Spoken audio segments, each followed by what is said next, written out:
Media partner नगर Sahyadri, associated bye Sahyadri publication.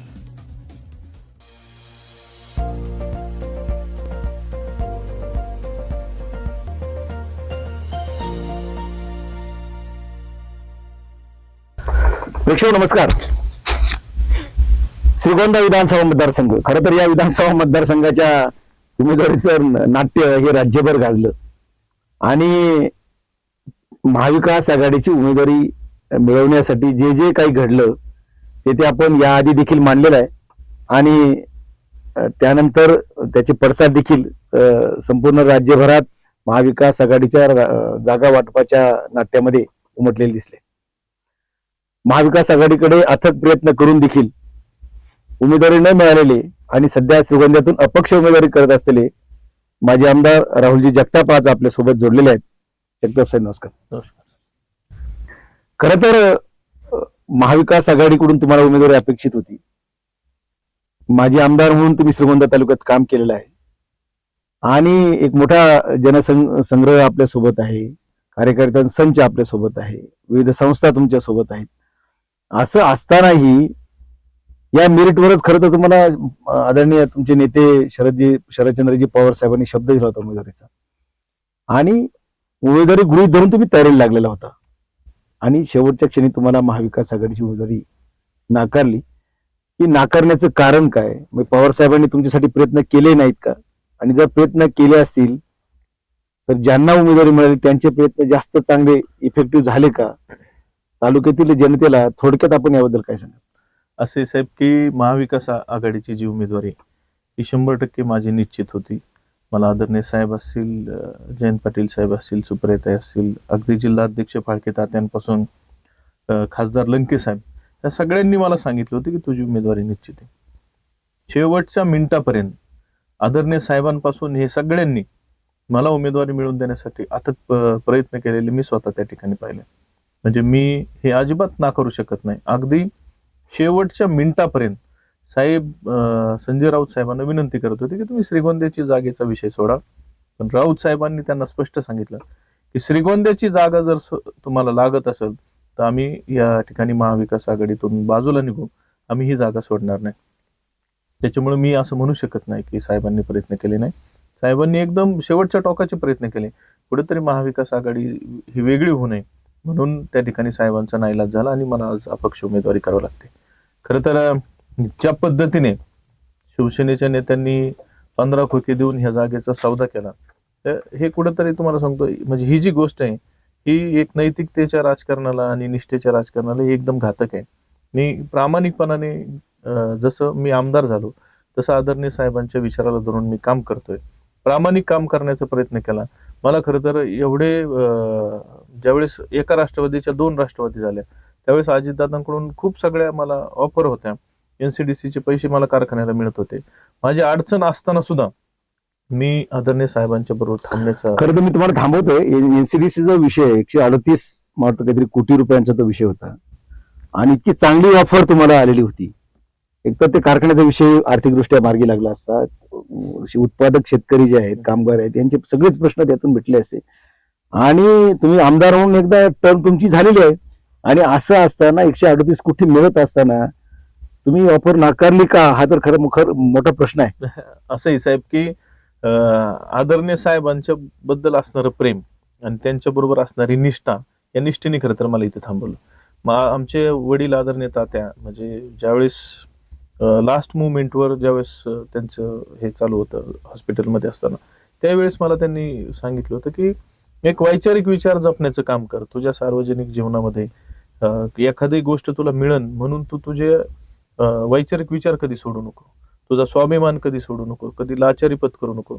आणि म्हणून खरं तर निष्ठेने राहण्याचा निर्णय घेतला, साहेबांच्या बरोबर एक वैचारिक विचार जपण्याचा निर्णय घेतला आणि त्या गोष्टींकडे कधी बघितलं नाही.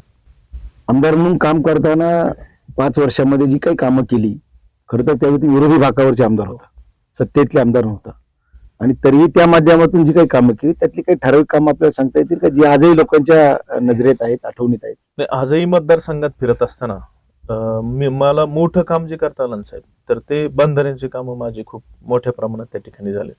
आणि आजही त्या कामांची क्वालिटी जर बघितली तर आजही बंधाऱ्यांमध्ये पाऊस झाल्याच्या नंतर जे पाणी भरलेलं आहे आणि तिथे गेल्याच्या नंतर लोकांच्या चेहऱ्यावर जे एक समाधान बघायला मिळतं, हे एक मनाला कुठेतरी त्याचा आनंद होतो. त्याच्यानंतर मी नवीन 120 किलोमीटरचे असे रस्ते केले की ज्या रस्त्यांवर कधी मुरुम टाकलेला नव्हता, कधी काहीच झालेलं नव्हतं, असे नवीन डांबरीकरण ते रस्ते केले. जुने रेग्युलर रस्ते तर त्याचे काम होतच होते, पण नवीन ज्या 120 किलोमीटर मला रस्ते त्या काळात करता आले. आजही त्या रस्त्यांची क्वालिटी लोक गावात गेल्यावर दाखवतात, तुमचा अजूनही रस्ता जसेच तसे. म्हणजे एक विधायक चांगलं काम मला करण्याची संधी त्या ठिकाणी. विरोधी पक्षात असताना सुद्धा माझे काही स्नेहाचे ह्याचे संबंध मी जोपासत मी जास्तीचा निधी आणण्याचा प्रयत्न केला. ते मागची उमेदवारी तुमची, मी मागची विधानसभेचे आमदार म्हणून तुम्ही ज्यावेळेस गेला ते पक्षाचे आमदार म्हणून गेला, हो. पक्षाच्या चिन्हावर तुम्ही निवडून आला होता. आता तुम्ही अपक्ष निवडणुकीला सामोरे जातात, त्यावेळेची निवडणूक आणि आजची निवडणूक काय फरक वाटतो? नाही, त्यावेळेसच्या निवडणुकीत आणि आजच्या निवडणुकीत फार फरक मला साहेब दिसतोय. त्यावेळेस खरं तर पक्षाचं ह्याचं त्याचं कवच मला होतं. आज ज्यावेळेस मी जनतेकडे जातोय, लोकांच्या दारात जातोय, त्यावेळेस सर्वसामान्य जनतेचं कवच मला आज ह्या निवडणुकीत खरं तर भेटलंय आणि ही खूप मोठी गोष्ट आहे. आज जो उत्साह आहे लोकांच्यात, म्हणजे आम्हाला 3-3, 4-4 तास एका एका गावात जायला साहेब उशीर होतो. आम्ही देवदैठण सारख्या गावांनी, म्हणजे खूप अशी गाव आहेत जिथं साहेब आम्ही रात्रीचं 2, 12, 1, 2 वाजता पोहोचलो. त्यावेळेसही लोक थंडीत सुद्धा थांबलेली होती. म्हणजे हा एक वेगळा उत्साह मला ह्या निवडणुकीत पाहायला मिळतो. आणि त्या निवडणुकीपेक्षा ह्या निवडणुकीमध्ये मला लोकांच्याकडे ज्यावेळेस मी जातो तो जो उत्साह जो आहे लोकांचा, हा मला खूप मोठ्या प्रमाणात दिसून येतो. खरं तर या निवडणुकीच्या निमित्ताने तुमची उमेदवारी चर्चेत आल्यापासून, म्हणजे महाविकास आघाडीकडून तुम्ही उमेदवार असाल असं चर्चा आल्यापासून तर तुम्ही आता उमेदवारी करताय अपक्ष. एक मुद्दा तुमच्या विरोधात सातत्याने येतोय की तुम्ही कारखान्याच्या माध्यमातून कामगार, ऊस उत्पादक, शेतकरी यांचं देणं तुमच्याकडून आहे. असंही साहेब की मी रेग्युलर मध्ये होतो, माझं एनसीडीसीचं लोन ही त्यावेळेस झालं होतं. पण आताचे जे शिवसेनेचे उमेदवार आहेत ते त्यावेळेस अजितदादांच्या गटात होते आणि त्यांनी जाणीवपूर्वक अजितदादांच्या कानाला लागून एकतर ह्याला लोकसभेला आपल्या पक्षात घ्या आणि हा लोकसभेला जर आपल्या पक्षात येत नसेल तर ह्याला एनसीडीसीचे पैसे देऊ नका, असं जे आता म्हणजे ते जे 138 कोटी तुम्हाला मिळणार होते ते अडवण्याचं पहिलं काम नागवडेंनी केलं. त्यांनीच केलंय साहेब. हा मी एकदम माझं हे, आणि ह्याचे साक्षीदार प्रशांत गायकवाड जे आहेत, म्हणजे ते त्यावेळेसचे जिल्हा आपलं ह्याचे त्यांचे अध्यक्ष होते, जिल्हा अध्यक्ष, हे त्याचे साक्षीदार आहेत. देण्याचा जो विषय आहे, शेतकरी, वाहतूकदार, ऊस उत्पादक यांच्या देण्याच्या संदर्भात तुम्ही भूमिका मांडली की तुम्ही कारखान्याच्या माध्यमातून जे काही थकीत देणं होते दिले, परंतु हा प्रश्न सातत्याने पुन्हा पुन्हा चर्चेत काय येतोय आणि हा तुमच्यावर आरोप केला जातोय. असं आहे की जे माझ्यावर म्हणजे माझे जे देणे आहेत साहेब ते मी दिलेले आहेत, आणि जे आरोप करतात ना त्यांना नैतिक अधिकार नाही माझ्यावर आरोप करायचा. कारण ते आज ज्या आदरणीय बापूंच्या नावावर, म्हणजे ज्यांना आम्ही दैवत मानतो, त्या बापूंच्या नावावर ते आज समाजात मत मागतात. त्यांचं कुठलं काम नाही, कुठलं कार्य नाही, फक्त एकच काम आहे मत मागायला, फक्त बापू. त्या बापूंच्या जेव्हा आज मत मागतात, त्या बापूंच्या नावाने हॉस्पिटल सुरू करू म्हणले. त्याला कमीत कमी 4 ते 5 वर्ष झालीत. ते हॉस्पिटल सुरू करायच्या नावाखाली शिक्षकांकडून, कर्मचाऱ्यांकडून, तोडणीदारांकडून, वाहतूकदारांकडून कमीत कमी 5-6 कोटी रुपये त्यांनी गेल्या 5-6 वर्षापासून गोळा करून ठेवलेत. अजून तिथं एक विटेही लावण्याचं काम केलं नाही. जे आरोप करते त्यांच्या प्रत्येक वाढदिवसाला तिथं ह्या स्टाफच्या लोकांकडून पैसे गोळा केले जातात. जे आरोप करते ते म्हणजे कुठलाही विषय, कुठलाही सार्वजनिक त्यांचा कार्यक्रम जरी निघाला, घरगुती म्हणजे लग्न निघालं, कुठलं बापूंच्या एखाद्या जयंतीचा कार्यक्रम असेल, कसलाही कार्यक्रम निघाला, तो वर्गणी हे लग्नाला, म्हणजे स्वतःच्या मुलाच्या लग्नाला सुद्धा यांनी शिक्षकांकडून पैसे गोळा केलेत. त्याच्यामुळे त्यांना माझ्यावर आरोप करायचा नैतिक अधिकार नाही. पण त्यांना मला एवढंच सांगायचं की तुम्ही जर माझ्यावर ह्या आरोपांवर जर बोलणार असेल तर आपण एकमेकांच्या समोर ओपन बोलू. मी बोलल्यावर परत तुम्ही रडत बसू नका. त्यांच्या ताब्यात जो दूध संघ होता, त्या दूध संघाला जिल्हा दूध संघाने कोट्यवधी पैसे दिले. ते पैसे सुद्धा त्यांनी खाली शेतकऱ्यांना परत कधी दिले गेलेले नाहीत. त्याच्यामुळे त्यांना नैतिक अधिकार, माझ्यावर आरोप करण्याचा नैतिक अधिकार त्यांना नाही. खरं तर नैतिकतेच्या गोष्टींच्या बद्दल तुम्ही कुंडीत पकडण्याचा त्यांना प्रयत्न करतायत.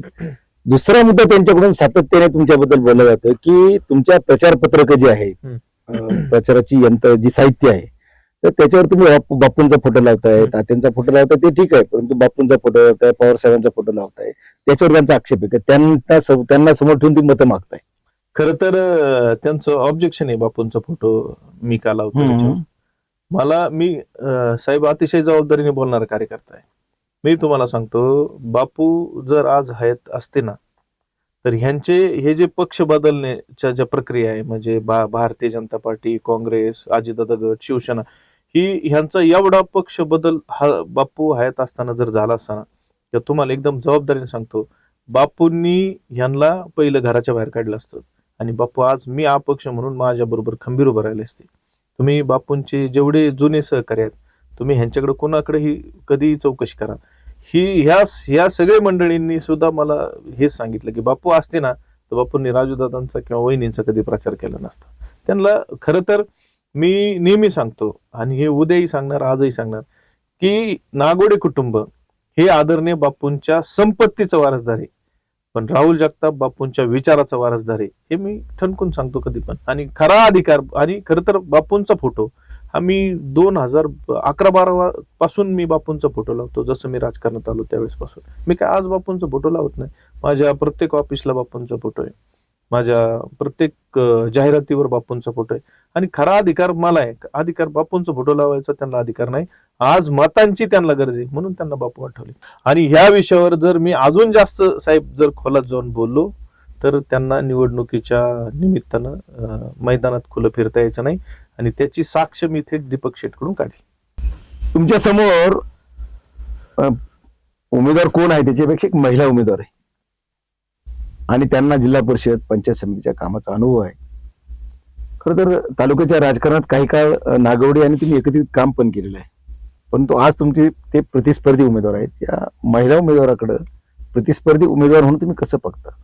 नाही, महिला म्हणून त्यांचा आदर आहे, पण त्यांनी ज्या ज्या ठिकाणी ज्या ज्या संस्थेत काम केलं तिथं त्यांना असं प्रभावीपणाने काम करता आलं नाही. खरं तर महिला बाल कल्याण समितीचं अध्यक्षपद एवढं मोठी संधी खरं तर जिल्हा परिषदेमध्ये त्यांना सदस्य म्हणून संधी मिळाली. विक्रमी मतांनी खरं तर आम्ही सगळे एकत्र होतो त्यावेळेस. त्यांना चांगल्या मताधिक्याने लोकांनी निवडून दिलं आणि गेल्या की लगेच त्यांना महिला बाल कल्याणची कमिटी मिळाली.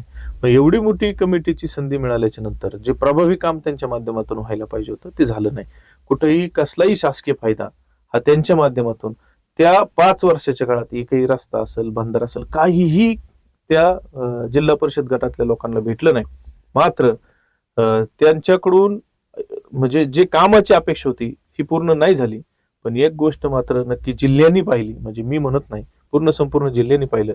ज्यावेळेस ते एक नॅपकिनचा, सॅनिटरी नॅपकिनचा जो विषय आला, जी गोष्ट 2 रुपयाची गोष्ट ही 8 रुपयापर्यंत नेण्याचं काम त्यांनी केलं. म्हणजे तो जो घोटाळा जो झालाय हा संपूर्ण जिल्ह्यांनी पाहिलं.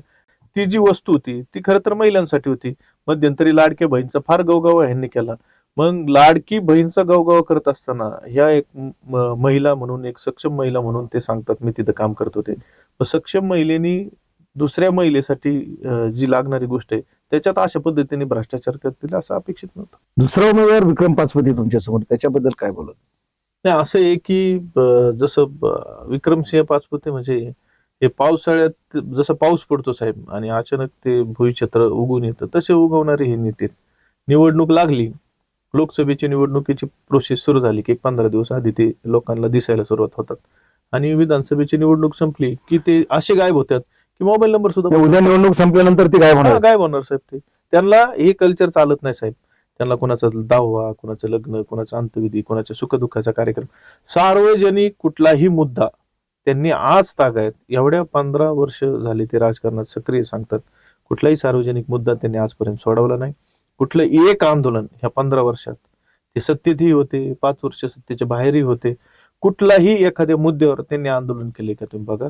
त्यांना कुठल्याही मुद्द्याचं घेणं देणं नाही. त्यांना फक्त त्यांची लाईफस्टाईल जी आहे ती लाईफस्टाईल मध्ये त्यांना जगायला आवडतं आणि ते इथं राहणार सुद्धा नाही. मी तुम्हाला सांगतो, निवडणूक झाली की ते पुण्याला निघून जातील. जिल्हा परिषदेमध्ये त्या निवडणुकीमध्ये नागवडे ताई मताधिक्याने निवडून येत तुमचा वाटा राहिलाच, तर एकूण ते जे मताधिक्य मिळालं किंवा ती जी निवडणूक झाली त्या निवडणुकीबद्दल काय सांगत? असं आहे की आम्ही सर्वजण एकत्र होतो. आम्ही एक चांगल्या पद्धतीने पाचपुत्यांच्या विरोधात लढाई केली होती त्यावेळेस. पण त्या निवडणुकीमध्ये आम्ही सगळेजण एकत्र असताना सुद्धा राजेंद्रदादा नागवडेंना ह्या निवडणुकीची म्हणजे त्यांना मुळात जनरल निवडणुकीची कायम साहेब भीती वाटते. कायम भीती वाटते. आणि त्याही निवडणुकीत त्यांना जनरल निवडणुकीची भीती वाटली आणि हे जे मताधिक्य त्यांना जास्तीचं मिळालं त्यावेळेस स्वर्गीय सदाशिव अण्णा पाचपुते साहेब हे पण काष्टी जिल्हा परिषद गटातून उभे होते.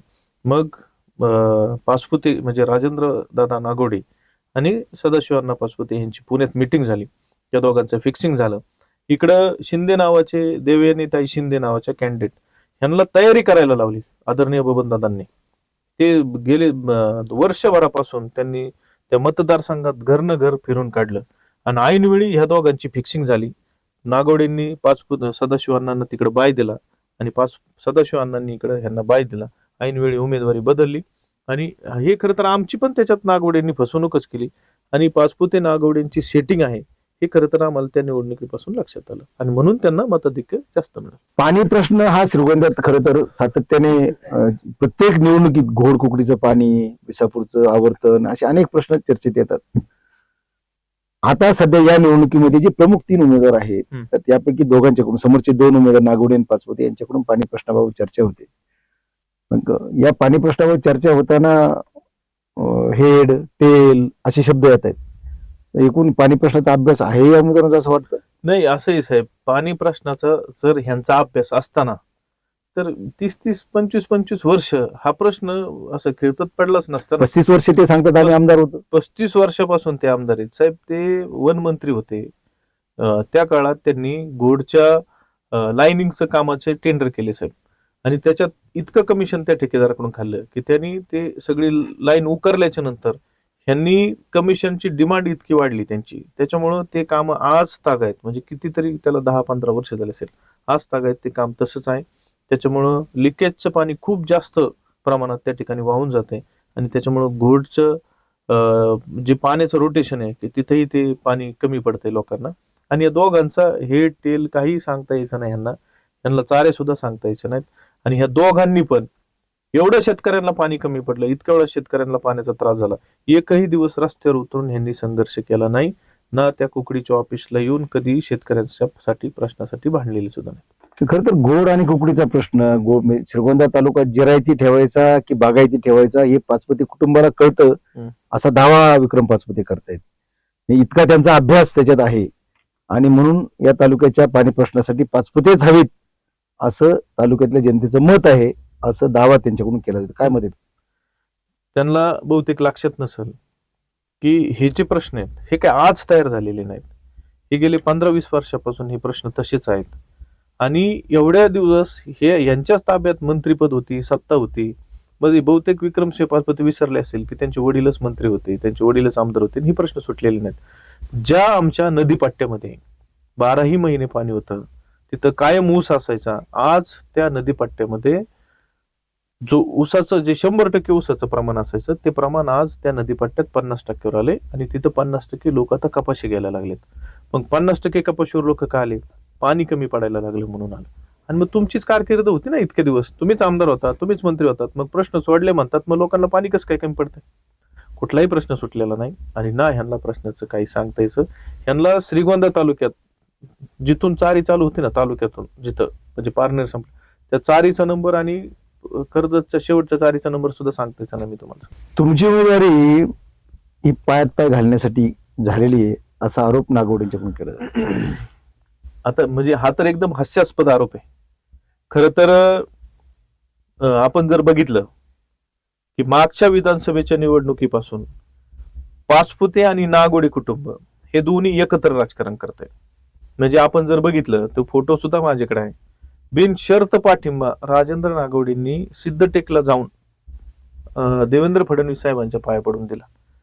तुमच्या माहितीसाठी सांगतो साहेब, त्यावेळेस मी उमेदवारीचा अर्ज दाखल करत होतो. राजेंद्र नागोडेंनी सांगितलं की आमचं ठरलंय, आता वहिनींचा आम्ही फॉर्म दाखल करतोय, पण तुम्ही फॉर्म भरत असताल तर आम्ही भरणार नाही. तुम्ही आम्हाला एका बाजूला शब्द दिलाय आणि मग तुम्ही शब्दाची फसवणूक का करतायत? तर मी त्यांना सांगितलं ठीक आहे, तुम्ही अर्ज दाखल करत असाल तर मी थांबतो. मग मी त्यांच्या बरोबर, त्यांनी मला बरोबर नेलं, उमेदवारीचा अर्ज दाखल केला, मला अर्ज दाखल करून दिला नाही आणि माघार घेताना गुपचूप माघार घेऊन टाकली. मग ज्यावेळेस त्यांनी माघार घेतली, मी ज्यावेळेस चौकशी केली तर त्याच वेळेस मला कळलं की ह्यांचा भाजपमध्ये प्रवेश होणार आहे आणि माझा उमेदवारीचा अर्ज दाखल होऊ नये ह्याच्यासाठी त्यांना गिरीश महाजन साहेबांनी सांगितलं होतं की तुम्ही तो अर्ज येणार नाही ह्याची पूर्ण खबरदारी घ्या. आणि त्याच वेळेसपासून पाचपुते नागोडे यांचं फिक्सिंग आहे. त्याच्यानंतर ते दोघं एकत्रित असताना सुद्धा आम्ही आदरणीय घनश्याम अण्णांच्या बरोबर काम केलं. अण्णांचा अगदी निसटता पराभव त्या ठिकाणी झाला. 4300 मतांनीच फक्त अण्णांचा पराभव झाला. त्याच्यानंतर जेवढ्या निवडणुका झाल्या, म्हणजे मग मी जिल्हा बँकेला संचालक म्हणून त्या ठिकाणी बिनविरोध निवडून आलो. साहेब माझी मी तयारी केली, मी त्यांच्याबरोबर कुठेही मदतीचा हात मागितला नाही, काही केलं नाही. ती दोघंही एकत्र होते. ते दोघं एकत्र असताना त्यांच्या लक्षात आलं की त्यांची ठरावाचं गणित बसत नाही. मग त्यांनी कुठेतरी मला पाठिंबा दिला. त्याच्यानंतर जेवढ्या निवडणुका झाल्या, म्हणजे खरेदी विक्री संघ असेल, देखरेख संघ असेल, मार्केट कमिटीची निवडणूक असेल, या प्रत्येक निवडणुकीमध्ये पाचपुते कुटुंब, नागोडे कुटुंब आणि भोस कुटुंब हे तिन्ही कुटुंब माझ्या विरोधात एकत्र होते. मी त्यांच्या विरोधात एकटा बाजूला होतो आणि मी त्यांच्या विरोधात ह्या निवडणुका केल्या आणि सगळ्या निवडणुका मी जिंकल्या. कालच्या लोकसभेच्या निवडणुकीत पण हे दोन्ही कुटुंब एकत्र होते, पाचपुते कुटुंब आणि नागोडे कुटुंब. तरी सुद्धा श्रीगोंदा तालुक्यातल्या मतदारांनी 33,000 मताचं मताधिक्य लंके साहेबांना दिलं. आणि मग आज जे मला म्हणतात ना की त्यांच्या पायात पाय घालायला उभं केलं, मी स्वतंत्र यंत्रणा राबवून मी खरं तर निवडणुका केल्या, मी जिंकल्या. आणि आज हे माझ्या पायात पाय घालायला, मी त्यांच्या पायात पाय घालायला गेलो नाही. पाणी प्रश्नाच्या बाबत दुसरा एक आरोप आणि दुसरी एक चर्चा प्रत्येक निवडणुकीत होते आणि तो विषय म्हणजे पुणेकर श्रीगोंद्याचं हक्काचं पाणी पळवतात.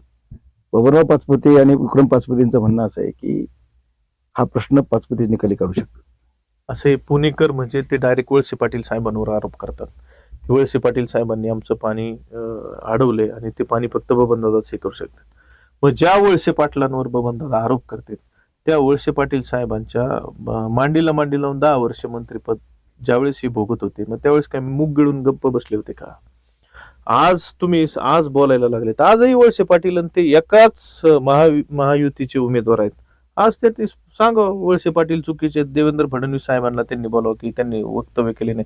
आजच्या वळसे पाटील साहेबांच्या आजही वळसे पाटील साहेब मतदारसंघात फिरत असताना भाषण करतात की आमच्या म्हणजे श्रीगोंदा असेल, कर्जत असेल, पारनेर असेल, ह्यांच्या दृष्टीने डिंबे माणिकडो हा जो बोगदा महत्वाचा आहे, ते वर सांगतात मी हा बोगदा होऊ देणार नाही. आणि मग ते तुम्ही सांगता पुणेकर पाणी. पण आज हाच विषय पाचपुतेंच्याकडून पुन्हा एकदा सांगितलं होतं की डंबे माणिकडो हा बोगदा झाला पाहिजे, त्याच्यासाठी आम्ही सर्व लढाई खेळत आहोत. मग साहेब इतके दिवस यांनी काय केलं? मग एक वळसे पाटील साहेब मध्यंतरी ज्यावेळेस मी आमदार होतो, ते राष्ट्रवादीत होते, त्यावेळेस त्यांचीच पक्षाचं सत्ता होती, त्यांचा अपयश आहे, आपण असं मान्य करू, त्यांचा अपयश आहे. परंतु मग तुम्ही आमदार झाल्यानंतर या प्रश्नाच्यावर तुमची भूमिका काय असेल? मी साहेब ज्यावेळेस मागच्या 5 वर्ष आमदार असताना या प्रश्नासंदर्भात मी अण्णासाहेब हजारेंना घेऊन थेट गिरीश महाजन साहेबांकडे मिटिंग लावली होती आणि त्याची तत्वता आम्ही मंजुरी त्याच वेळेस घेतली होती. नंतरच्या काही आता हेच वळसे पाटील, ठीक आहे, बबनराव पाचपुते, विक्रम पाचपुते काय म्हणतात हा भाग सोडून द्या किंवा ते खोटे बोलत असतील, परंतु जर वळसे पाटील त्यांच्या मतदारसंघामध्ये डिंबे माणिकडो बोगदा होऊ देणार नाही असं भाष्य करत असतील आणि त्यांचे सहकारी पाचपुते या विषयावर गप्प असतील, तर या मतदारसंघातला जबाबदार लोकप्रतिनिधी या नात्याने तुमची भूमिका काय असेल? नाही, आम्ही तर तुम्हाला सांगतो, मी ह्या प्रश्नासाठी म्हणजे जे जे मला प्रयत्न करता येईल ते मी प्रयत्न केले आणि आजही करतोय. मी ह्या विषयासंदर्भात मी कोर्टात सुद्धा याचिका दाखल केलेली आहे. उद्या विधानसभेच्या निवडणुकीत मी निवडून आल्याच्या नंतर हा प्रश्न सोडवण्यासाठी मला ज्यांच्या घरी जाऊन, जे मंत्री असतील, ज्यांचे दार जाऊन बसायची वेळ येईल, आंदोलन करायची वेळ, जी वेळ माझ्यावर येईल ती वेळ मी. तुमची उमेदवारी तर भाजप पुरस्कृत आहे असं म्हटलं जाते. खरं तर त्यांनी किती वेळा भारतीय जनता पार्टीचे दारात जाऊन माघारी आलेत हे त्यांनी खरं तर तपासलं पाहिजे. आतापर्यंत त्यांच्या जीवनात 2दा भारतीय जनता पार्टीच्या दारात म्हणजे उमेदवारी पण केली, उमेदवारी केली, पाया पडले साहेब. अख्खे आमच्या तालुक्याने बघितलं सिद्धटेकच्या तिथं जाऊन. भारतीय जनता पार्टीचा माझा गाडी मात्रही संबंध नाही. मी आदरणीय साहेबांचा कार्यकर्ता आहे. मी कालही त्यांच्या विचाराला धरून होतो, आजही आणि उद्याही. आणि 20 तारखेला माझी गाडी बारामतीच्या दिशेने गेलेली असेल आणि त्याच दिवशी लोकांच्या लक्षात येईल बी टीम कोण आहे. तुमचा पाठिंबा हा शरद पवारांना राहणार. हो, मी आदरणीय साहेबांचा कार्यकर्ता आहे आणि माझा विजय निश्चित आहे. माझा पाठिंबा आदरणीय साहेबांच्या बरोबरच असणार. खरं तर मुक्त निवडणूक चिन्ह घेताना मुक्त चिन्ह अनेक होते. रोड रोलर हे चिन्ह का घेतलं? नाही साहेब, हे रोड रोलरचं चिन्ह मी ठरवून घेतलं. मी ठरवून घेतलेलं आहे. त्याचं कारण असं आहे की आज आमच्या तालुक्यात रस्त्यांची इतकी मोठी वाहतूक झालेली आहे. आज तुम्ही जर मतदारसंघात जर फिरलात तर वर्षभरांपासून रस्त्यांची कामं सुरू झालीत, पण अर्धवट येऊन बंद पडलेले आहेत. प्रत्येक रस्त्यात 20% कमिशन खाण्याचं काम हे विक्रम पाचपुते यांनी केलेलं आहे. त्याच्यामुळे रस्त्यांची अवस्था एकदम दुरावस्था झालेली आहे आणि ते रस्ते नीट करण्यासाठी रोड रोलरची गरज आहे. आणि म्हणून हे जाणीवपूर्वक तालुक्याचे रस्ते म्हणजे तालुक्याच्या रक्तवाहिन्या नीट करण्यासाठी मी जाणीवपूर्वक रोड रोलरचं चिन्ह घेतलं. खरं तर मी पुन्हा मगाच्याच प्रश्नावर येईल की समोर महिला उमेदवार आहे, तरुण उमेदवार पण समोर आहे. तरुण कसे म्हणता येईल साहेब? माझं वय 36 आहे. माझ्या वयापेक्षा ते जास्त व्हायचे. मी त्यांच्या पुढे तरुण आहे. फक्त आणि विधिमंडळात काम केल्याचा अनुभव मला तुमचा. 5 वर्ष जिल्हा परिषदेत काम, मला 2.5 वर्ष जिल्हा परिषदेत काम करण्याचा अनुभव आहे. मी जिल्हा बँकेत काम करतोय. मी विधानसभेत 5 वर्ष काम केलेलं आहे. हा, फक्त मी मेकअप वाला पुढारी नाही, मी स्टार्च वाला पुढारी नाही. मी एक साधा माणूस आहे. सर्वसामान्य लोकांच्यात मी राहतो. मी स्टार्च वाला पुढारी नाही, मेकअप वाला नाही. खरं तर मतदारसंघातले अनेक प्रश्न, त्याच्याबद्दलच्या भूमिका तुम्ही मांडत आलेला आहात आणि हे विषय चर्चेला पण येतात. परंतु पुणे जिल्ह्याचं लगतचं शहर मोठं कुठलं म्हटलं तर श्रीगोंद्याचा उल्लेख होतो. परंतु श्रीगोंद्यामध्ये नगरपालिका आहे, परंतु नगरपालिका असूनही त्या छोटस खेड्यासारखं त्याचं श्रीगोंद्याची आज परिस्थिती आहे. श्रीगोंदा शहरामध्ये चांगल्या सुविधा याव्यात, चांगलं त्या ठिकाणचं वातावरण निर्माण व्हावं, त्या ठिकाणची मुलं मुली यांना शैक्षणिक वातावरण निर्माण व्हावं, जशी त्या ठिकाणी भौगोलिक नागरिक सुविधा देखील त्या ठिकाणी असाव्यात, असे प्रयत्न नगरपालिकेच्या माध्यमातून होते असतील. परंतु आमदार म्हणून निवडून आल्यानंतर श्रीगोंदा शहरासाठीचं आपलं विजन काय असेल? नाही, असे मुळात खरं तर आमच्या मतदारसंघातले तेवढं एकमेव शहर आहे. इथं 50 ते 55,000 लोकसंख्या आमच्या शहरामध्ये आहे. आणि त्याचा खरं तर एक विकास आराखडा तयार व्हायला पाहिजे होता. ज्या पद्धतीने बबनदादांनी कधी त्या गोष्टीत लक्ष घातलं नाही. तिथं एक मोठं क्रीडा संकुलन असायला आवश्यकता होती. इंडोर स्टेडियम असायला पाहिजे होतं. आज आमच्या इथले जर शासकीय कार्यालय जर तुम्ही येऊन बघितले, त्यांना फार वर्ष झालेली नाही झालेली, पण सगळे आज शासकीय कार्यालय गळतात. तिथं शासकीय निवासस्थानं नीटनेटकी नाहीत. या सगळ्या गोष्टींमध्ये मला त्या ठिकाणी लक्ष घालावं लागणार आहे. सगळे कार्यालय एका जागी कसे आणता येईल ह्याच्यासाठीचा माझा प्रयत्न असणार आहे. एक मोठं क्रीडांगण करून शहरातल्या लोकांना तिथं वॉकिंगचं असेल, वेगवेगळे जे ट्रॅक्स आहेत हे तिथं बनावं लागणार आहेत.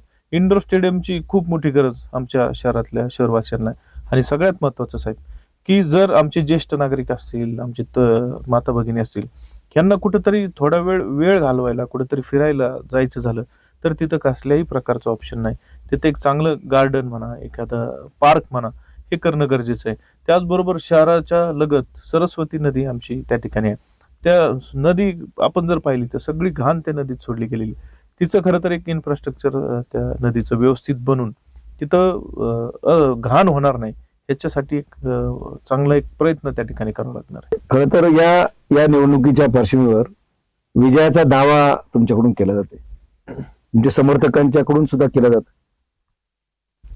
आणि या सर्व पार्श्वभूमीवर मतदारांना तुमचं काय आव्हान असेल आणि मतदारांच्या प्रती तुमची काय भावना असणार आहे हे जाणून घेण्याच्या आधी प्रामुख्याने या मतदारसंघाला जोडला गेलेला जो नगर तालुका आहे, या नगर तालुक्याशी संबंधित साखळी पाणी योजनेचा मोठा विषय हा सातत्याने प्रत्येक निवडणुकीत येतो. आणि या निवडणुकीच्या विषयाचं भांडवल करून अनेक निवडणुका अनेकांनी जिंकल्यात. तुम्ही सुद्धा त्यात निवडणुकीत होतात, वमनराव पाचपुतेंनी त्यात निवडणुकीत. परंतु तो प्रश्न काही मिटलेला नाही. त्या साखळी पाणी योजनेच्या बाबत आणि प्रामुख्याने नगर तालुक्यातील जे प्रश्न आहेत याबद्दल तुमची भूमिका काय आहे? असंही साहेब की प्रत्येक वेळी साखळीचा मुद्दा हा फक्त भाषणापुरता येतो, त्याच्यात काही नंतर होत नाही. ज्यावेळेस खरं तर मंत्रिपद होतं, सत्ता होती, असं असताना साखळीच्या विषयावर खरं तर त्याच्यावर चांगली चर्चा होऊन कुठेतरी तो विषय निकाली निघायला पाहिजे होता. पण हा विषय पाचपुतेंना कधी करता आला नाही. मला त्या 5 वर्षामध्ये जे करता आलं, म्हणजे सभागृहात विषय मांडणं, त्याचं फॉलोअप घेणं, मी त्या सगळ्या गोष्टी केल्या. आणि उद्या साहेब मी अपक्ष त्या ठिकाणी आमदार निवडून येणार आहे. माझा पाठिंबा हा पवार साहेबांना आहे. मी पवार साहेबांना एकच विनंती करणार आहे की साहेब, माझा पाठिंबा बिनशर्त हा तुमच्या बरोबर असणार आहे. कारण तुमचा फोटो लावून तुमचा आशीर्वाद घेऊन मी निवडणूक लढलो आणि जिंकणार सुद्धा आहे. माझी साहेबांना त्यावेळेस एक विनंती राहणार आहे, साहेब आमच्या नगर श्रीगोंदा मतदारसंघाचा पाणी प्रश्न हा गंभीर आहे. आमचं गोडचं पाणी असेल, कुकडीचं असेल आणि साखळायचं असेल, मला तुमच्याकडून काहीच नको. मला फक्त आमचा हा प्रश्न हा तुम्ही निकाली करून द्यावा, ही मागणी माझी खरं तर पवार साहेबांकडे. अत्यंत महत्वाचा विषय आणि महत्वाच्या मुद्द्यावर राहुल जगताप यांनी त्यांची भूमिका मांडली. उद्या सरकार जेव्हा अस्तित्वात येईल, सरकार अस्तित्वात येताना अपक्षांची मदत, अपक्षांची भूमिका खूप निर्णायक असणार आहे. आणि अशा पार्श्वभूमीवर मंत्रीपद नको, लाल दिवा नको, परंतु माझ्या तालुक्याचा गोड कुकडीचा पाणी प्रश्न आणि त्याच्या जोडीने नगर तालुक्यातील साखळीचा पाणी प्रश्न हा तडीस नेण्याचं काम, हा निर्णायक अवस्थेत आणण्याचं काम मला करायचंय. आणि त्यासाठी माझी आमदारकी मला पणाला लावायची, अशा प्रकारची भूमिका राहुल जगताप यांनी या ठिकाणी मांडली. याच पार्श्वभूमीवर मतदारांना आपण काय आवाहन कराल? या निवडणुकीच्या निमित्ताने? मी आमदार असताना माझं काम आमच्या मतदारसंघातल्या लोकांनी पाहिले. मी आमदार नसतानाही लोकांच्या सुखदुःखात कामात नेहमी होतो. हे जे दोन्ही उमेदवार आहेत हे पुण्याला राहणार आहेत. हे निवडणूक झाली की हे लगेच पुण्याला निघून जाणार आहेत. त्याच्यामुळं माझं मतदारसंघातल्या सर्व जनतेला विनंती आहे की आदरणीय साहेबांचा आशीर्वाद घेऊन, तुमचा पाठबळ घेऊन या निवडणुकीला रोड रोलरचं चिन्ह घेऊन मी उभा आहे. आणि नक्कीच हे रोड रोलरचं चिन्ह तुमच्या आशीर्वादाने मुंबईपर्यंत विधान भवनला जाणार आहे. माझी आपल्याला विनंती आहे की आपण या चिन्ह पुढचं बटन दाबून जास्तीचं मतदान घडवून आणण्यासाठी आपण सहकार्य करावं आणि एक विकासाचा एक नवीन दृष्टिकोन आपण श्रीगोंदा नगर मतदारसंघाला देऊ. पाण्याचा जो महत्वाचे मुद्दे प्रश्न आहेत या प्रश्नांमध्ये लक्ष घालून अजून त्या प्रश्नांची सोडवणूक कशी करता येईल याच्यासाठीच माझा पूर्ण प्रयत्न राहील. साहेब, आपण या निवडणुकीच्या धामधुमीत प्रचाराच्या व्यस्त कार्यक्रमांमधून वेळ काढून आमच्या स्टुडिओला आलात, याबद्दल खूप खूप धन्यवाद. थँक्यू.